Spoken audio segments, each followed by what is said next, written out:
교회 가운데 함께 하신 우리 성도님들 위해 또 하나님께서 풍성한 은혜 베푸시기를 원합니다. 아멘. 자, 오늘 여러분과 함께 나눌 말씀 제목은요, 이름도 부르지 말라. 이름도 부르지 말라. 이 제목으로 또 함께 은혜를 나누고자 합니다. 우리나라 사람들이 가장 좋아하는 시 이렇게 한 10개 뽑으면 그 중에 이제 들어가는 유명한 시가 하나 있습니다. 바로 김춘수 시인의 꽃이라고 하는 시가 있죠. 그 앞에 부분만 제가 잠깐 읽어드리면 이렇습니다. 내가 그의 이름을 불러주기 전에는 그는 다만 하나의 몸짓에 지나지 않았다. 내가 그의 이름을 불러주었을 때 그는 나에게로 와서 꽃이 되었다. 잘 아시는 그런 시죠. 아무리 아름다운 꽃이라고 하더라도 내가 그것을 눈여겨보지 않고 그냥 지나가 버리면 그것은 꽃으로서의 의미가 나에게 없는 것입니다. 내가 그걸 보고 아, 꽃이구나 라고 생각하고 꽃이라는 이름을 부를 때에, 자, 그때에 이제 그게 꽃으로서의 의미가 있다. 뭐 이런 시의 내용이죠.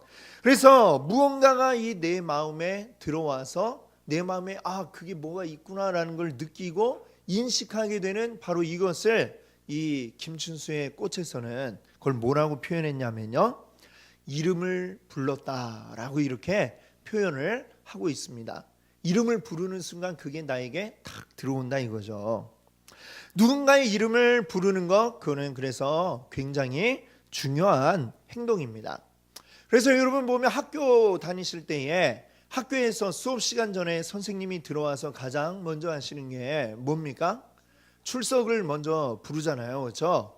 출석을 부르는 게 이게 어떻게 생각하면 굉장히 지겨운 그런 시간이 될 수도 있습니다만, 사실 이 선생님에게는 이 학생 한 사람 한 사람을 이름을 부르면서 그 사람이 있다는 걸 내가 인식을 하고 이렇게 뭉뚱그려 갖고 한 무더기가 아니라 한 사람으로 그 학생들을 이제 알아주는 그런 시간이 되는 것이죠. 그래서 이 출석을 부른다는 게 참 이렇게 생각해 보면 굉장히 의미 있는 시간이다, 이런 생각이 듭니다. 그래서 어떨 때는 아, 우리도 좀 이렇게 설교 전에 출석을 부르고 할까 이런 생각도 해보는데요. 그래서 참 그렇습니다. 이 이름을 불러준다는 거, 그래서 그 이름을 내가 듣는다는 거, 이거는 사실 굉장히 단순한 행동처럼 생각이 되지만 또 실제로 별 의미 없이 우리가 많이 하는 행동이기도 하지만 그것은 우리에게 굉장히 중요한 행동이고, 그리고 우리 사회가 유지될 수 있는 가장 기본이 되는 행동이 바로 이름을 불러주는 것이다, 이렇게 이야기할 수가 있습니다. 그래서 사회생활을 잘하는 분들은 보면 이름을 한 번 듣고 안 잃어버리고 그걸 잘 외워둡니다.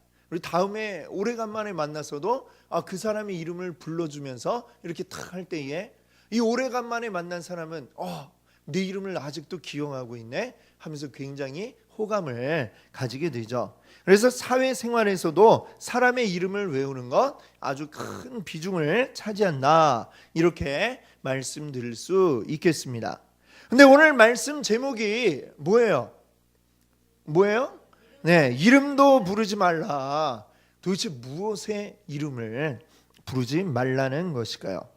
자, 우리가 그동안 에베소서 말씀을 쭉 살펴오면서 에베소서 4장 후반부부터는 제가 계속해서 반복적으로 헌옷과 새 옷에 대한 이야기를 여러분께 말씀을 드렸습니다. 그리스도에게서 우리에게 오신 이후로 우리는 예수 그리스도라고 하는 새 옷을 입은 사람들이다, 이렇게 말씀을 드렸죠.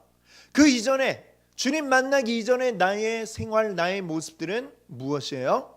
헌 옷이라고 이야기할 수가 있습니다. 그래서 이야기하는 게 뭐예요? 결국 헌 옷은 빨리 벗어버리고 그 다음에 어떻게 하라는 거예요? 새 옷을 입어라, 이렇게 이야기를 하였습니다. 자, 그 새 옷을 입는 거에 대해서 5장으로 왔더니 이 에베소서 5장 앞에서는 또 뭐라고 표현을 했느냐, 그걸 조금 다르게 표현했어요. 하나님을 본받는 것이다 라고 이렇게 표현을 했습니다.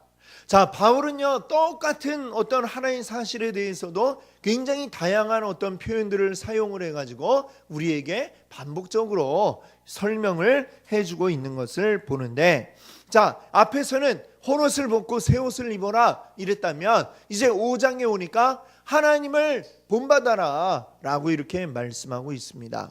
그러면 우리는 왜 이 하나님을 본받아야 하느냐, 아니 본받을 수밖에 없는 이유가 무엇이냐 말씀하고 있죠. 그 이유가 뭐라고 그럽니까? 우리는 하나님의 자녀요. 하나님은 우리의 무엇입니까? 아버지보다 조금 더 친밀한 표현으로 뭐죠? 아빠, 하나님이 우리의 아빠시기 때문이다, 이 말씀을 드렸습니다. 자녀는 그 부모를 닮아가게 되어 있습니다. 뭐 얼굴이나 외모만 닮는 것이 아니라 그 생활 습관 하나하나까지도 말해주지 않아도 아주 자연스럽게 닮아가게 되어 있는 것이죠. 하나님의 자녀가 된 우리들도 역시 마찬가지로 누구를 닮아가야 돼요? 우리의 아빠 하나님을 닮아가게 될 것입니다. 그 이유는 무엇입니까? 우리가 늘 하나님을 아빠로 알고 하나님과 친밀한 교제 가운데 있을 때에 오랫동안 하나님을 생각하면 어떻게 돼요? 하나님의 모습을 내가 자꾸 생각하면서 내가 그것들을 하나하나 닮아가게 되는 이런 당연한 과정을 거쳐가면서 우리의 모습들이 점점 변화되어져 가게 된다라고 하는 것입니다. 자, 근데 이 본받는다고 하는 것이 자동으로 되는 건 아니에요. 내가 예수 그리스도를 믿었다, 이게 시간만 흐르면 그냥 자동으로 내가 본받게 되느냐? 그렇지는 않습니다. 사실 우리가 하나님께서 우리의 아빠가 되시는 이 과정 속에서 내가 할 수 있는 일들은 거기까지는 아무것도 없죠.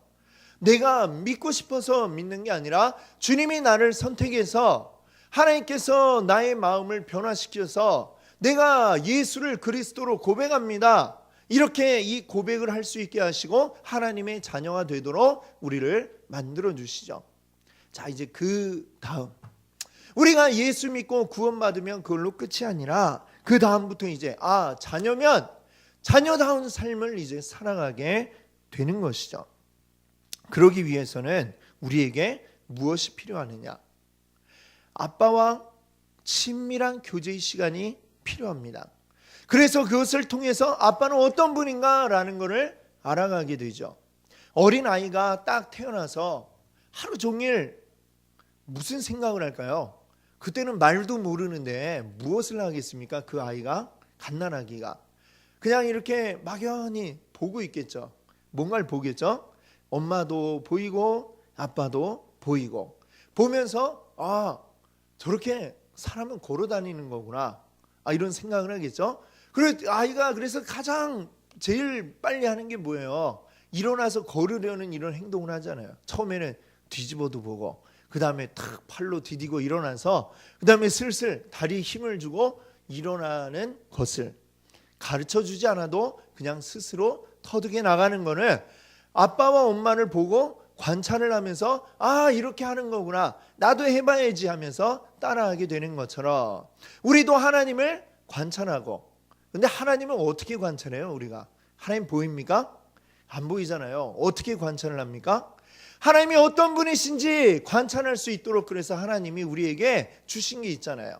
바로 성경 말씀을 우리에게 주셨어요. 이 말씀을 읽으면 하나님 이런 분이구나, 이렇게 하나님 이렇게 우리와 함께하는 분이구나 깨달으면서 우리도 하나님처럼, 이 성경을 읽는 게 그래서 우리는 하나님을 관찰하는 것이고 하나님을 알아가는 것이고, 그렇게 그것을 알아갈 때에 우리가 변화되어져야 한다라고 하는 것입니다. 자, 그런데 이제 바울이 3절과 4절에 걸쳐서 이제 무엇을 이야기하냐면, 그래 하나님을 닮아가야 되는데 하나님 닮아가려면 동시에 우리가 하나님 닮는 것과 같이 해서는 안 될 것들이 있다라는 이야기를 또 하고 있습니다. 그래서 우리에게 앞에서 4장에서 자꾸 뭘 얘기했어요? 새 옷을 입어. 그러면 새 옷을 입으려면 동시에 어떻게 해야 돼요? 헌옷을 버려야 된다, 이 얘기를 했잖아요. 여기에서도 역시 마찬가지입니다. 우리가 하나님을 본받으려면 동시에 같이 해서는 안 될 것들이 또 있단 말이죠. 우리가 해서는 안 될, 버려야 할 우리의 행동들, 그것을 3절과 4절에 걸쳐서 우리에게 이야기하고 있는데, 자, 특별히 이 3절과 4절은 우리의 무엇과 관련이 있냐면요, 우리의 말과 관련이 있는 것들을 이야기하고 있습니다. 자, 3절 가운데 3절 우리 앞부분만 같이 한번 읽어볼까요? 음행과 온갖 더러운 것과 탐욕은 너희 중에서 그 이름조차도 부르지 말라. 여기까지요. 네. 자, 음행이나 온갖 더러운 것, 또 탐욕, 이런 것들은 뭐 하지도 말라고 그래요? 이름도 부르지 말라. 이름조차도 부르지 말라 그럽니다. 왜요? 그 이유가 뒷부분에 나오죠. 그 이유가 뭐예요? 이는 성도에게 마땅한 바니라. 너희가 성도라면 당연히 이런 것들은 입에도 올리지 않는 게 당연하다라고 이렇게 이야기를 합니다. 자, 이제 그러면 우리가 마땅히 입에도 올리지 말아야 할 것들 세 가지가 나오는데, 그 중에 제일 앞에 나오는 게 뭐예요? 음행. 예. 이 음행이라는 건 뭐냐? 성적인 타락을 이야기하고 있습니다. 그래요. 이제 본문에 이제 나오니까 이것이 그러면 어떤 것인가 이제 이야기를 해야 될 텐데, 사실 또 이제 그럼 성에 대한 이야기를 교회에서 이제 설교 시간에 하려니까 좀 사실 부담이 있었어요. 이거를 어디까지 이야기해야 되나, 얼마나 해야 될까, 막 이런 고민이 있었는데, 예, 사실 그런 고민을 하는 이유가 뭐냐면, 교회도 그렇지만 우리나라 사회가 보면은 어때요? 좀 뭔가 성에 대한 이야기는 이렇게 자꾸 숨기고 감추고 꺼내려 하지 않는 뭐 이런 우리의 관습이 있는 것 같습니다. 그런데 한편으로는 겉으로는 이렇게 아닌 것처럼 하면서 사실은 어떻게 해요? 뒤로 가서는 막 온갖 별 것을 다 하고 있죠. 사실은 그게 더 문제입니다. 겉으로는 전혀 관계없는 것처럼 하고서 뒤로서 이렇게 하니까 오히려 그게 이제 음성적인 그런 게 되어가지고 오히려 더 큰 죄를 부르는 그런 분위기가 어쩌면 이제 우리 가운데 있다라는 이런 생각을 해봅니다. 또 제대로 알지 못하니까 이상한 것들이 당연시되기도 하고 이런 것들이 있다는 것이죠. 그래서 이제는 말할 수 있다. 그래서 그래서 이제 뭐 자세히 또 이건 뭐 얘기하려면 또 더 많은 시간, 몇 시간을 이야기해도 부족하잖아요. 그래서 오늘은 아주 핵심적인 것만 이야기를 드리려고 합니다. 성경은 우리에게 성이라고 하는 것 자체를 금기시하고 있지는 않잖아요. 그렇죠? 그걸 금기시 우리에게 하고 있지 않습니다. 그러면 오늘 본문이 이야기하는 건 뭐냐? 음행, 즉 성적인 타락을 금하고 있다라고 하는 것이죠. 성적인 타락이란 뭐냐? 우리에게 허용되어 있는 범위를 넘어가는 것. 우리 죄라고 하는 게 다 마찬가지죠. 우리에게 허용된 것을 넘어서면 그것이 죄가 되는 것입니다.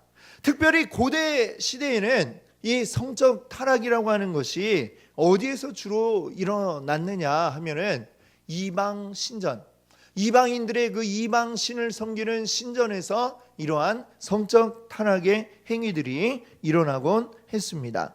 고대의 그 신전에서 신에게 제사를 할 때에 그 신전 안에는 어떤 남자 제사장만 있는 것이 아니라 여자 제사장들, 여사제, 이런 자들이 있었다라고 하는 것이죠. 그리고 여사제들이 하는 주된 역할은 뭐냐면 이제 그 신에게 제사할 때에 이제 더불어서 남성들과 음란한 행위를 하는 이런 것들이 이제 있었다라고 하는 것이죠. 그렇게 하는 이유는 뭐냐면 이것을 신이 보고 기뻐한다라고 이렇게 생각을 했어요. 그 생각대로 이렇게 생각해 보면 굉장히 그들이 생각한 신은 변태다라는 생각이 들기도 합니다. 어쨌거나 구약 시대에 그렇기 때문에 이 음란한 행위라고 하는 것은 주로 우리의 육신적으로만 죄를 범하는 게 아니라 이것이 영적인 죄를 함께 동반하게 되는, 이것이 이제 고대 시대의 음란함이었다, 음행이었다라고 이렇게 이야기를 할 수 있겠습니다. 그래서 구약 성경을 읽어보면, 이 선지서를 특히 읽어보면 선지자들이 이 이방 신에게 돌아선 이스라엘 백성들을 향해서 뭐라고 이야기하냐면 너희는 음란하다라고 이렇게 이야기를 하고 있죠. 그 이유가 바로 그래서인 것입니다. 자, 그러면 오늘날 우리들은 이것이 우리가 무슨 상관이 있을까요? 어떻게 상관이 있을까요? 오늘 우리는 뭐 다른 신전에 가서 그런 음란한 행위를 하고 있지 않은데, 그럼 우리와는 어떤 관계가 있느냐? 자, 오늘날에 이런 예전처럼 바알이나 아세라 이런 신들이 우리에게는 없지만 우리에게 또 다른 신이 이 세상 가운데 큰 영향력을 차지하고 있죠. 그것이 뭐냐? 자본주의라고 하는 신이 우리 곁에 있다는 것입니다.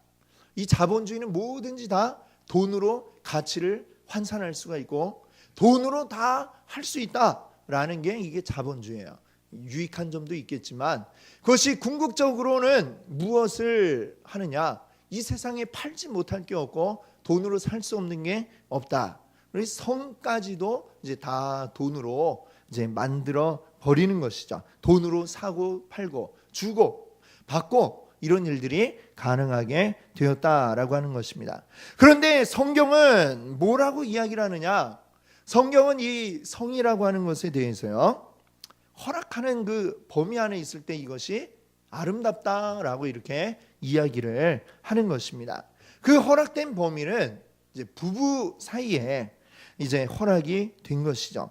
창세기 2장 24절을 보면 하나님이 아담과 하와를 만드시고 그리고 그 둘을 짝지어 주시면서 이렇게 말씀하지 않습니까? 이러므로 남자가 부모를 떠나 그의 아내와 합하여 둘이 한 몸을 이룰지로다. 자, 이 둘이 한 부부가 되어서 이제 한 몸을 이룬다라고 하는 것은 여기에는 두 가지가 필요한데요. 뭐가 필요하냐? 이제 사랑과, 우선은 사랑이 있어야 되고 또 하나는 뭐냐면 서로에 대한 헌신이 필요한 것입니다. 이 부부라고 하는 것은 이 한번 맺어져서 끝까지 가는데 이 살다 보면 어떻습니까? 여러 가지로 안 맞아서 처음에 결혼 전에는 어때요? 서로 다른 게 굉장히 끌리는 매력으로 다가오잖아요. 근데 같이 살면 다른 것 때문에 싸우게 돼요. 그게 참 희한합니다. 그렇죠?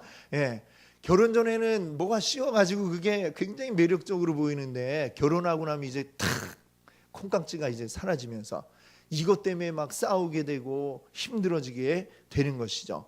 근데 그런 것에서 헌신이 들어가지 않으면은 이 관계가 유지가 될 수가 없는 것입니다. 이 헌신이라고 하는 건 그냥 무작정인 희생이 아니라 일방적인 희생이 아니라 쌍방간에 서로가 자기를 다 내려놓는. 그래서 이 말씀 앞에 24절 앞에 23절에 보면은 어떤 이야기가 나오냐면 그 부분을 한번 같이 볼까요?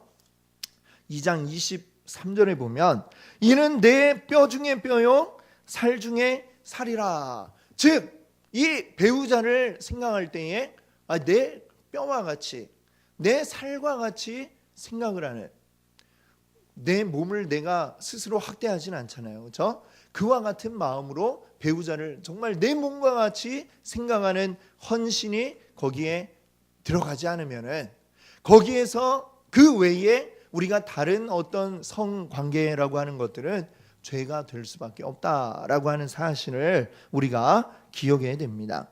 그래서 뭐가 필요하다고요? 깊은 사랑과 깊은 헌신이 거기에 요구가 되는 게 아름다운 어떤 성이 될 수 있다라고 하는 거죠.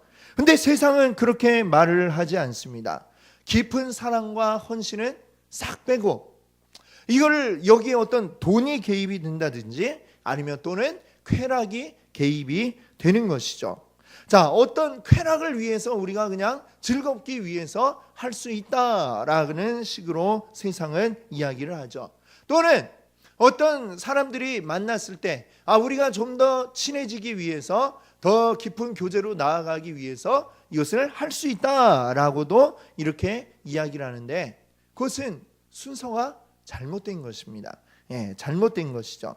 충분히 깊은 교제와 사랑이 있을 때에 그때에 그리고 온전한 부부를 이루었을 때에 이 성관계라고 하는 것은 허락이 되어져 있다는 것입니다.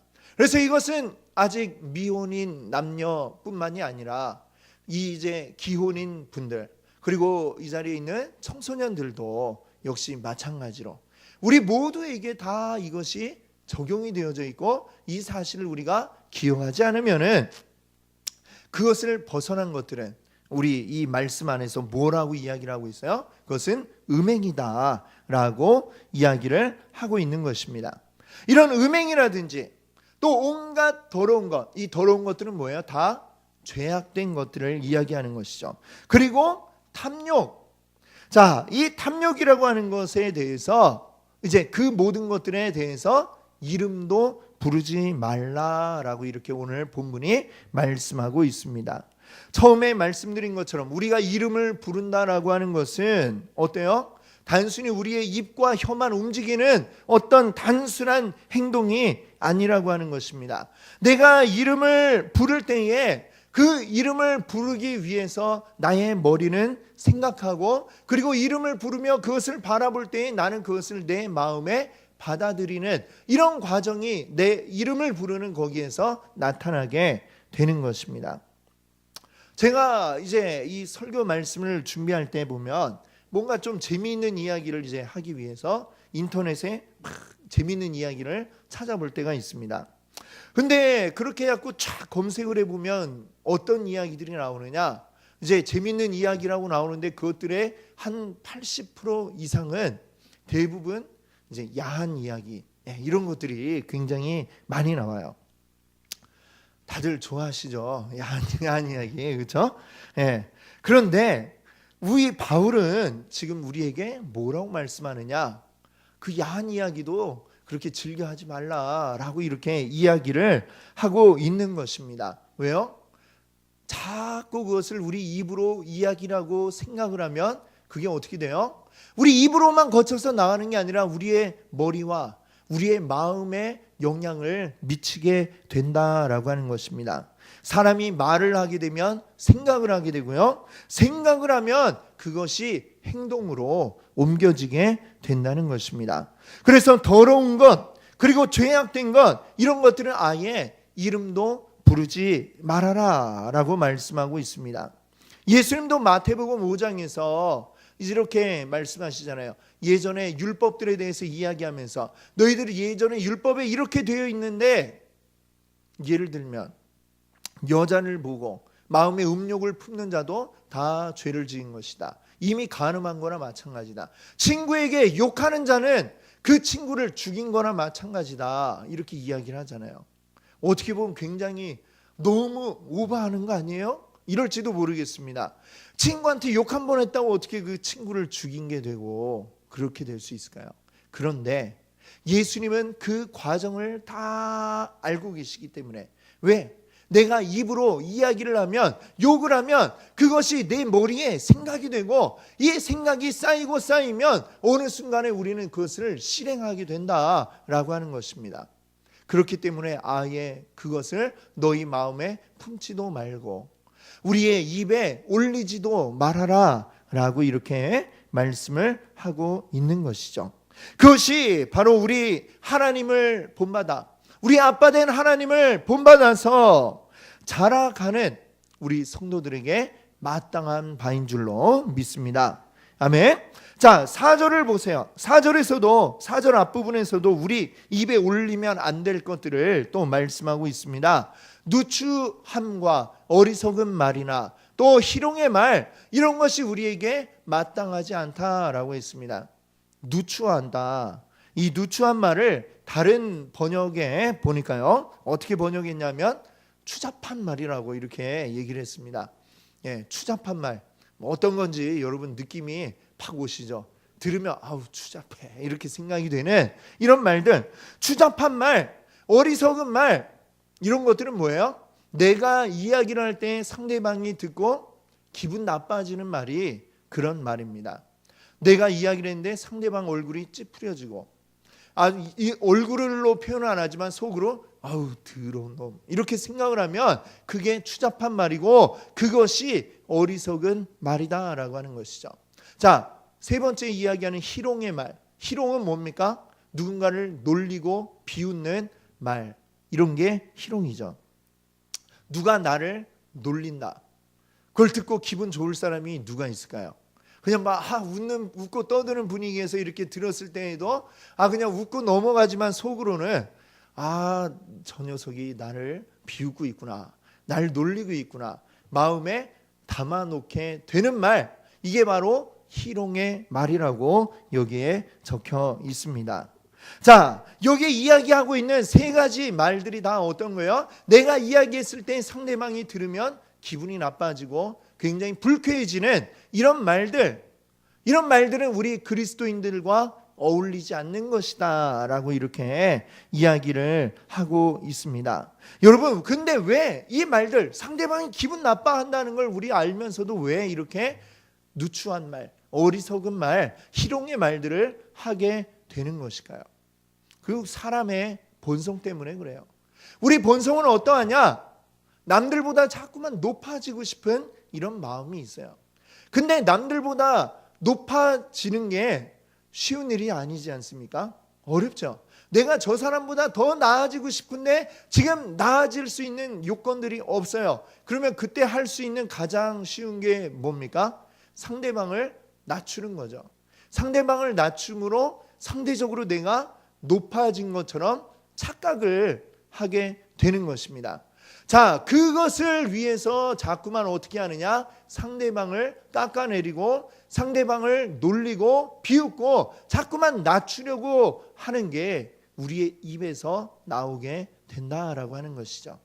그러나 그렇게 한다고 해서 우리가 높아집니까? 네. 상대방을 낮췄을 뿐이지 우리는 여전히 그 자리에 있을 뿐이라고 하는 사실을 알아야 됩니다. 하나님의 나라에서는 오히려 어떻다고 말씀하세요? 낮아지는 자가 오히려 높은 자다라고 주님이 우리에게 말씀하고 계십니다. 상대방을 높여줄 때에 더불어서 우리도 함께 높은 자가 될 수 있다라는 사실을, 그것이 하나님 나라에 적용된다는 것을 여러분들 기억하시기 바랍니다. 그렇기 때문에 우리는 남을 깎아내리는, 그리고 남들이 들으면 불편해하는 이런 말들을 절대로 하지 않으시는 여러분 되시기 바랍니다. 아멘. 그러면 우리가 하나님을 본받는 우리들이 해야 할 말들은 어떤 말이겠습니까? 자, 4절 뒷부분에 나와 있죠. 한번 같이 오히려 거기부터 읽어보겠습니다. 오히려 감사하는 말을 하라. 아멘. 그렇습니다. 우리가 해야 할 말, 그리고 우리들에게 어울리는 말, 어떤 말이냐? 바로 감사하는 말을 해야 된다는 것입니다. 다른 사람을 깎아내리는 말이 아니고 다른 사람을 낮추고 무시하는 말이 아니라 그에게 감사를 하고 그에게 감사합니다, 고맙습니다 라고 이야기하는, 이것이 우리들에게 필요합니다. 여러분, 근데 사실 그래요. 우리가 이 세상 살아갈 때에 맨날 고맙다, 감사하다 이런 이야기만 하면 오히려 사람들에게 좀 무시당하는 그런 경향이 있어요. 어떤 식당 단골로 내가 가고 있다고 해봅시다. 갈 때마다 맛있어요, 너무 좋아요, 감사합니다, 고맙습니다 이런 말만 탁 하면은 어떻게 되느냐? 처음엔 이렇게 좋아하다가 조금 시간이 지나면 굉장히 이제 우리를 이제 아무렇지도 않게 그렇게 생각을 하죠. 당연히 그냥 대충 해줘도 그냥 맨날 올 사람으로 이렇게 생각을 하죠. 근데 나와 함께 가는 이제 또 다른 동료가 있다고 생각을 해봅시다. 같이 가는데 맨날 여기 접시에 이게 고춧가루가 묻어 있어요 막 하면서 자꾸만 또 달라고 그러고, 숟가락이 왜 이렇게 더러워요 라고 이야기를 하고, 음식은 왜 이렇게 자꾸 짜냐고 이렇게 하고, 그러면 일단은 처음에는 굉장히 이제 싫어하겠죠. 싫어하면서도 자꾸 그 사람이 불평을 할까봐 어떻게 해요? 그 사람 건 탁 나가기 전에 괜찮은가? 고춧가루가 묻어 있지 않은가? 깨끗한가? 이런 걸 신경 쓰고 더 잘 해주는 게 사실은 이 세상입니다. 그러니까 감사한 말을 하고 고맙다고 하고 웃고 다니면은 흔히 하는 말로 이 세상 가운데서 뭐가 돼요? 봉이 되는 거예요. 봉. 그렇죠? 자, 그러나 세상이 그렇다 할지라도 물론 우리가 너무 이렇게 괄시받고 있다, 정당한 대우를 못 받고 있다 하면 그럴 때는 뭐 이렇게 한마디씩 할 필요는 있습니다만, 그러나 그럼에도 불구하고 우리 기본적으로 우리가 해야 할 말들의 바탕에 무엇이 있어야 돼요? 감사가 깔려 있어야 된다라는 사실을 여러분들 기억하시기 바랍니다. 내가 상대방에게 고마워하고 감사하면 그러면 상대방도 기뻐하고 즐거워하게 되는 것이죠. 내가 말을 할 때 상대방이 기뻐해야 되고, 내가 말을 할 때 상대방이 그 말을 듣고 힘이 솟아야 되는 것입니다. 우리의 말은 사람을 죽이는 말이 아니라 사람을 살리는 이런 말을 하시는 여러분들 되시기를 바랍니다. 아멘. 우리 성도님들 가셔서 어느 곳에든지 여러분이 말을 할 때마다 그곳에 힘이 넘쳐나고 사람들이, 죽을 사람이 살아나는 그런 역사가 있기를 바랍니다. 아멘. 자, 이제 5절을 보세요. 5절에 오니까 이제 앞의 말들을 이렇게 정리하고 있습니다. 같이 한번 읽어볼까요? 너희도 정녕 이것을 알거니와 우상 숭배자는 다 그리스도와 하나님의 나라에서 기업을 얻지 못하리니. 아멘. 여기에 이야기하고 있죠. 또 이야기합니다. 음행하는 자, 또 탐하는 자, 더러운 자, 육신이 뭐 이렇게 막 안 씻어가지고 떼낀 그런 게 아니라 더러운 행동을 하는 이런 자들을 이야기하는 거죠. 그런 자들은 다 뭐라 그래요? 싸잡아서 한마디로 이야기하니까 우상 숭배자다, 이렇게 이야기를 합니다. 우상 숭배라고 하는 게 다른 게 우상 숭배가 아닙니다. 하나님보다 내 마음속에 더 크게 뭔가 자리 잡고 있으면 그것이 곧 나의 우상이고, 그것을 좋아하는 나는 우상 숭배를 하고 있는 것입니다. 하나님보다도 다른 것을 더 좋아하니까 우상 숭배를 하는 거예요. 하나님보다 쾌락을 더 좋아하면 그것이 음행하게 되는 것이고, 하나님보다 이 세상에서 높아지는 걸 더 좋아하니까 여러 가지 그 높아지기 위해서 더러운 죄들을 마다하지 않고 하게 되는 것입니다. 또 하나님보다 이 세상의 물질을 더 사랑하니까 탐욕을 가지게 되는 것이죠. 하나님보다 이 세상을 더 사랑하고 있는 것입니다. 그런 것은 모두가 다 우상 숭배이고, 우상 숭배는 하나님께서 가장 싫어하는 죄라고 하는 사실을 여러분 기억하시기 바랍니다. 우리는 모두 헌 옷을 벗은 자이고 새 옷을 입은 자입니다.